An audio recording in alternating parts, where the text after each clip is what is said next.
দেখে নিই এই শর্টসের মাধ্যমে আগামী 3 মাস তোমাদের কেমন যাবে। ঠিক আছে, শর্টসটা ভালো লেগে থাকলে অবশ্যই লাইক, শেয়ার আর সাবস্ক্রাইব করে পাশে থাকা বেল নোটিফিকেশনটাকে ক্লিক করে দিও। চলো দেখে নিই আগামী 3 মাস তোমাদের কেমন যাবে। 2 অফ সোর্সের এনার্জি, 2 অফ ওয়ান্সের এনার্জি, 10 অফ ওয়ান্সের এনার্জি,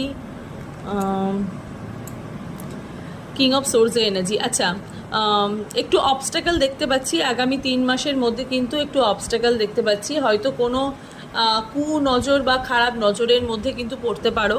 হ্যাঁ, একটু অ্যালন ফিল করার একটা এনার্জি দেখতে পাচ্ছি, হয়তো নতুন কিছু খোঁজার চেষ্টা করছো বা নতুন কিছু করার চেষ্টা করছো, বাট বারবার আগামী 3 মাসের মধ্যে কিন্তু সেই বাধাটা পড়বে। হ্যাঁ, যদি কোনো নতুন কিছু স্টার্ট করতে চাও সেখানে একটা বাধা দেখতে পাচ্ছি, অ্যান্ড ভীষণ বাস্তববাদী হওয়ার চেষ্টা করছো। ঠিক আছে, আগামী 3 মাসের মধ্যে ভীষণ বাস্তববাদী মানুষ হয়ে উঠবে।